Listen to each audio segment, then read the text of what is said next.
Hello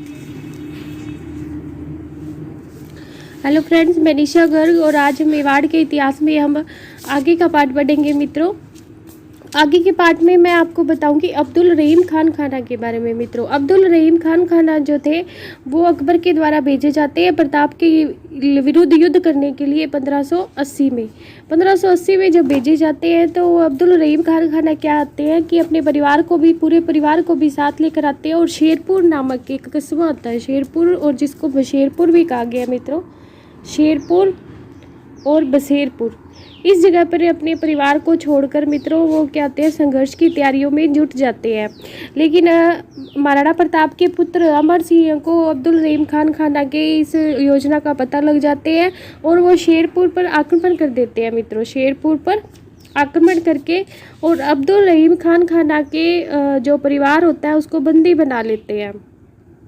बंदी बनाने के बाद जब इस बात का पता महाराणा प्रताप को लगता है कि अमर सिंह ने खान खाना के परिवार को बंदी बना लिया, तो अमर सिंह के इस व्यवहार से महाराणा प्रताप बहुत नाराज होते हैं और वो अब्दुल रहीम खान खाना के परिवार को वापस मतलब उनकी जगह पर छोड़कर आने के लिए कहते हैं। ससम्मान अमर सिंह को अब्दुल रहीम खान खाना के परिवार को वापस करने को कहते हैं। इस व्यवहार से क्या है कि अब्दुल रहीम खान खाना का जो मन है वो प्रताप के विरुद्ध युद्ध करने के लिए बदल जाता है और वो प्रताप के विरुद्ध युद्ध करने की योजना छोड़ देते हैं, विचार छोड़ देते हैं। तो मित्रों, इस तरह क्या होता है कि अब्दुल रहीम खान खाना का मन बदलने में प्रताप सफल रहते हैं और युद्ध की जो स्थिति है वो टल जाती है। मित्रों, इस बात से पता लगता है कि महाराणा प्रताप के मन में महिलाओं के प्रति सम्मान की भावना थी। महिला चाहे वह कोई भी हो, उसके प्रति वह आदर व सम्मान की भावना रखते थे और इसी सम्मान की भावना के तहत उन्होंने अब्दुल रहीम खान खाना का जो परिवार था उसे ससम्मान वापस छोड़ दिया, अपनी जगह पर उसे पहुंचाया गया। 1581 के लगभग मित्रों अकबर ने क्या किया कि प्रताप के विरुद्ध जो युद्ध का विचार था वो त्याग दिया। मित्रों, फिर उसके बाद मित्रों हम पढ़ते हैं दिवेर के युद्ध के बारे में। दिवेर का युद्ध कब होता है मित्रों? दिवेर का युद्ध होता है 1582 में। 1582 में दिवेर का युद्ध होता है और मंथ होता है अक्टूबर का। अक्टूबर में क्या होता है, दिवेर नामक स्थान पर महाराणा प्रताप अपने सेना के सेनापति जो उनके पुत्र भी होते हैं अमर सिंह, उसके साथ दिवेर नामक स्थान पर आक्रमण करते हैं और दिवेर का जो किला होता है उसका किलेदार होता है काका सेरीमा सुल्तान खां। कौन होता है? सेरीमा सुल्तान खां। ये सेरीमा सुल्तान खां जो होता है वो अकबर का काका होता है मित्रों, और इसके अंडर में होता है दिवेर का जो किला होता है और इस पर क्या होता है, आक्रमण कर देते हैं महाराणा प्रताप अमर सिंह के साथ। अमर सिंह क्या है, अपने भाले से सुल्तान खां पर आक्रमण करता है और भाला जो है वो सुल्तान खां के शरीर को पार करके जमीन में जाकर जम जाता है, जमीन में धंस जाता है। इस तरह क्या है कि वहाँ एक मतलब शरीर में पार कर जाता है भाला सुल्तान खां के और ज़मीन में धंस जाता है, तो सुल्तान खां का एक स्टेचू सा बन जाता है, वहाँ पर उसकी मृत्यु हो जाती है। और क्या है कि महाराणा प्रताप गुरिल्ला या छापामार युद्ध पद्धति से इस युद्ध को जीत लेते हैं और मुगल सेना जो है वो सुल्तान खां के इस तरह के स्टेचू को देखकर खुद ही डर कर भाग जाती है। इस तरह मित्रों मेवाड़ की जो मुक्ति का एक लंबा संघर्ष शुरू होता है। कर्नल जेम्स टॉड ने दिवेर के युद्ध को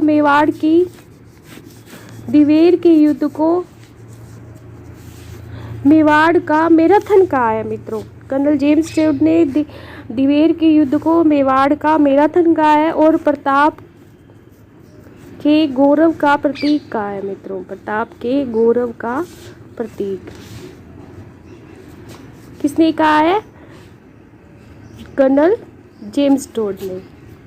इस तरह मित्रों दिवेर के युद्ध में जीत के बाद क्या होता है कि अकबर द्वारा अंतिम प्रयास किया जाता है महाराणा प्रताप को पकड़ने का, और वो अंतिम प्रयास किया जाता है 5 दिसंबर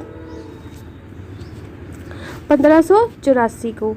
इसमें क्या होता है कि मित्रों एक जगन्नाथ कछवाहा नाम के व्यक्ति होते हैं जो भारपल के छोटे पुत्र होते हैं, भगवंत दास के छोटे भाई, उनको प्रताप के विरुद्ध भेजा जाता है अभियान पर, प्रताप के विरुद्ध प्रताप को पकड़ने के लिए। लेकिन इनकी भी मांडलगढ़ नाम पे एक जगह होती है भीलवाड़ा में, वहाँ पे मृत्यु हो जाती है और उनको भी इस अभियान में सफलता नहीं मिलती है। महाराणा प्रताप और अमर सिंह क्या होते हैं, मिलकर मान सिंह और जगन्नाथ कछवाहा के आक्रमण का बदला लेने के लिए आमेर के निकट एक कस्बा होता है, आमेर रियासत का मालपुरा। कौन सा कस्बा होता है मित्रों? मालपुरा। मालपुरा कस्बे को लूट लेते हैं, मालपुरा कस्बे को लूट लेते हैं। और इस तरह क्या है कि महाराणा प्रताप जो है जगन्नाथ कछवाहा और आमेर के जो मानसिंह होते हैं उनके आक्रमण का बदला लेते हैं, मालपुरा को लूटते हैं। और मित्रों वहाँ पर एक जालरा तालाब होता है, उसके निकट एक शिव मंदिर का निर्माण करवाते हैं और इस शिव मंदिर का नाम होता है नीलकंठ महादेव का मंदिर का निर्माण करवाते हैं। मित्रों जगन्नाथ कछवाहा जिन्होंने मतलब प्रताप को पकड़ने के लिए प्रयास किया था 1584 में, उनकी छतरी मांडलगढ़ में बनी हुई है और वो मित्रों 32 खंभों की छतरी है। जगन्नाथ कछवाहा की छतरी 32 खंभों की छतरी मांडलगढ़ में बनी हुई है। जगन्नाथ कछवाहा। इस तरह मित्रों ये जो था अंतिम अभियान था अकबर का, जो जगन्नाथ कछवाहा के नेतृत्व में भेजा गया था 5 दिसंबर 1584 को। इसके बाद अकबर द्वारा महाराणा प्रताप के विरुद्ध कोई भी अभियान नहीं भेजा गया, ये लास्ट अभियान था। और इसके बाद 1585 में क्या हुआ कि दक्षिणी पश्चिमी मेवाड़ का जो दक्षिणी पश्चिमी भाग था और वो 56 के नाम से प्रसिद्ध था, वहाँ पर एक लूना चावड़िया नाम का एक व्यक्ति था, उसका शासन था, लूना चावड़िया। इस चावड़िया को क्या है महाराणा प्रताप पराजित कर देते हैं और चावंड जो उसका क्षेत्र होता है वहाँ पर अपनी राजधानी बना लेते हैं। चावंड को, लूना चावड़िया को पराजित करके चावंड को अपनी आपातकालीन राजधानी बना लेते हैं, आपातकालीन।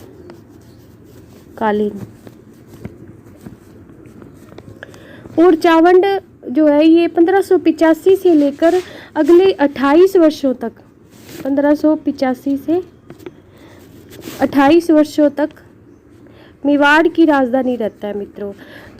चावंड को राजधानी किसने बनाया? महाराणा प्रताप ने।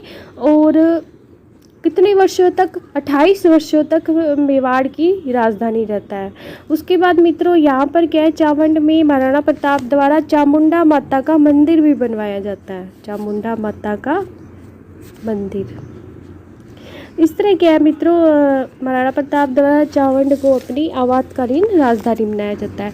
दिवेर की जो विजय है वह चावंड को राजधानी बनाने के बाद महाराणा प्रताप चित्तौड़ व मांडलगढ़ को छोड़कर, चित्तौड़ और मांडलगढ़ इन 2 क्षेत्रों पर अधिकार नहीं करते, बाकी सारे जो मेवाड़ होता है उस पर महाराणा प्रताप का अधिकार हो जाता है मित्रों। चित्तौड़ और मांडलगढ़ पर अधिकार नहीं होता उनका।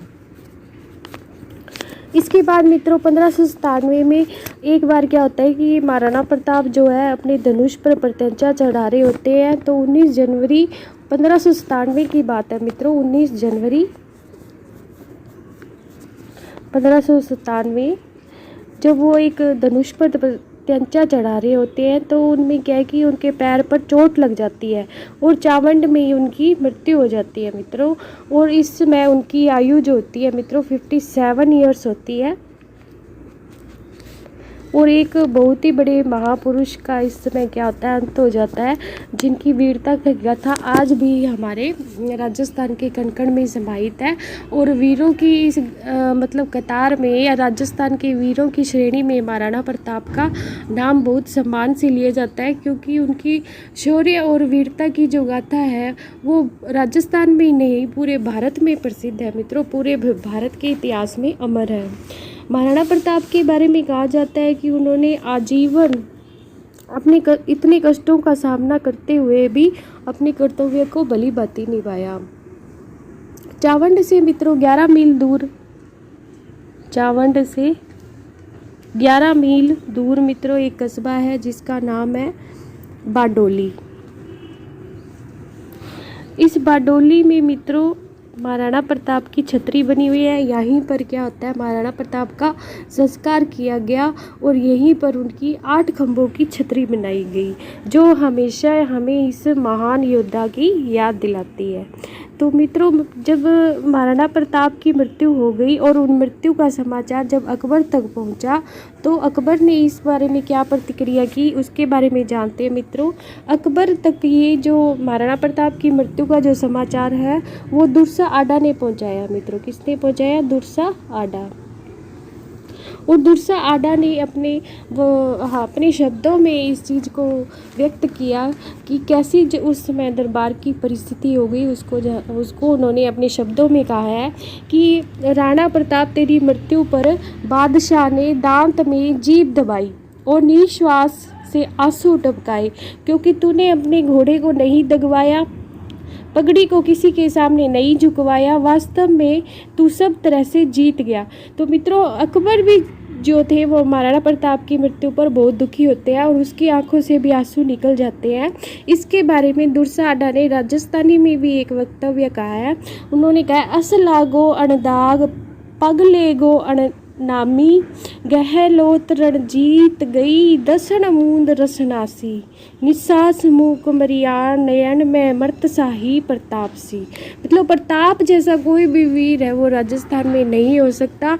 उसने अपने जीते जब तक वो जिया उसने अपने घोड़ों को नहीं दगवाया, उसने अपनी पगड़ी को नहीं झुकाया, यानी कि अपना जो साहस था उसके बल पर उसने अपनी जो कुल की मर्यादा थी उसने हमेशा बनाए रखी और किसी के सामने अपनी पगड़ी को झुकने नहीं दिया। कर्नल जेम्स स्टार ने प्रताप के बारे में कहा कि अकबर की जो उच्च महत्वाकांक्षा थी वो प्रताप को कभी नहीं झुका पाई मित्रों। आजीवन वो प्रताप को झुकाने का प्रयास करता रहा, लेकिन प्रताप जो है उसके सामने विकट से विकट परिस्थितियां में नहीं झुका मित्रों। तो ये जो था ये कर्नल जेम्स स्टार्ड के द्वारा कहा गया। और प्रताप जो है किसी न किसी कार्य को करने में इतने मतलब किसी न किसी तरह से हर कार्य को करने में सफल हुए और उन्होंने हर तरह से अकबर गाह में मुगल सेना का सामना किया। मित्रों हल्दी घाटी के युद्ध को मेवाड़ का थर्मापोली कहा जाता है और दिवेर के युद्ध को मेवाड़ का मैराथन कहा जाता है मित्रों। तो मित्रों महाराणा प्रताप के जीवन का अंत इस तरह होता है कि उनकी जो अंतिम जो समय थी, उनका जो अंतिम घड़ी थी उसमें भी स्वाभिमान जो था उनके साथ था। उनका स्वाभिमान उन्होंने मतलब अपने स्वाभिमान को नहीं खोया था और हमेशा ही अपने जो कुल था उसका इतिहास है उसको गौरवमयी बनाकर वो चले गए इस संसार से। तो इस तरह मित्रों आज का ये जो वीडियो यही ख़त्म होता है और महाराणा प्रताप की जो कहानी है वो भी समाप्त होती है। इसके बाद हम आगे जो इम्पोर्टेंट फैक्ट है इसके बारे में, हल्दी घाटी के युद्ध में महाराणा प्रताप के बारे में कौन कौन से स्थानों पर हल्दी घाटी के युद्ध जो से संबंधित थे उनके बारे में जानेंगे। Please like, subscribe and share this channel.